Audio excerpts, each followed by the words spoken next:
2012년 겨울 훈련 다니엘서 스가랴서 결정 연구. 하나님과 그분의 우주적인 통치권에 대한 이상과 사람의 아들께서 왕국을 받으려고 오시는 것에 대한 이상, 그리고 하나님의 왕국을 이끌어오기 위한 영적 전쟁의 필요성. 5주 2일 아침의 누림. 다니엘서 7장 13절 14절. 내가 또 밤 환상 중에 보니 사람의 아들 같은 이가 하늘 구름을 타고 와서 옛적부터 항상 계신 이에게 와서 그 앞으로 인도되매 그에게 통치권과 영광과 왕국을 주고 모든 백성과 나라들과 다른 언어를 말하는 모든 자들이 그를 섬기게 하였으니 그의 통치권은 소멸되지 아니하는 영원한 통치권이요 그의 왕국은 멸망하지 아니할 것이니라. 우리는 요한계시록 4장에서 그리스도의 승천 이후에 하늘의 광경을 본다. 하나님의 보좌는 4장에 있는 광경의 중심이며 하나님은 보좌에 앉아 계시면서 그분의 영원한 목적을 성취하시기 위해 우주적인 행정을 집행할 수 있는 준비가 되어 있으셨다. 요한계시록 5장에서도 우리는 그리스도의 승천 이후에 동일한 광경을 볼 수 있다.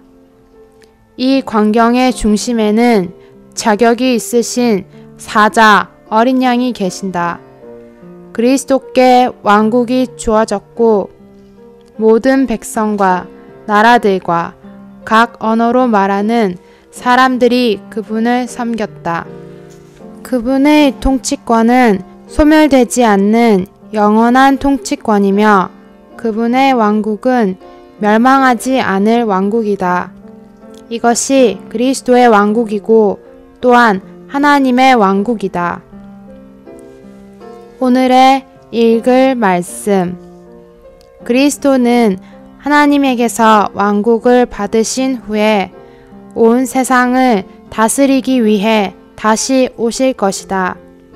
그리스도의 오심은 이 땅에 있는 인간 정부 전체를 그 끝부터 시작까지 종결하고 하나님의 영원한 왕국을 이끌어 올 것이다. 다니엘은 7장부터 9장까지에서 이상을 본 후에 이스라엘의 운명에 관한 이상을 보았다. 그러나 11장에서 다니엘이 본 이스라엘의 운명에 관한 이상을 보여주기 전에 10장은 우리에게 물질적인 세계 배후에 있는 영적인 세계를 보여준다. 하나님의 경륜을 알고 하나님의 경륜 안에서 그리스도께서 하나님의 움직임의 중심과 전부라는 것을 알려면 우리는 물질적인 것들 배후에 있는 영적인 것들을 보아야 한다. 영적인 세계에서 그리스도는 으뜸인 분이시다. 그러므로 다니엘서 10장에서 그리스도께서 먼저 언급되셨다. 그분은 세마포 옷을 입고 허리에 정금띠를 띠었으며 황옥 같은 몸을 지닌 분으로 묘사되신다. 그리스도에 관한 이러한 이상 후에 천사 전달자가 다니엘에게 와서 물질적인 세계 배후에 있는 것들에 대해 말해준다.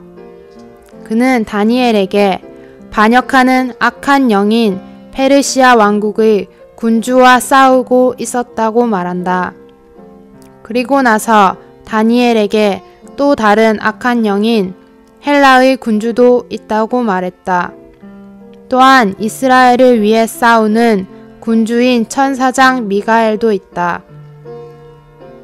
다니엘서 5장에서 우리는 벨사살이 어떻게 방탕에 빠졌고 또한 같은 날 밤에 메대 사람 다리오가 와서 어떻게 그를 패배시키고 죽였는지를 보았다.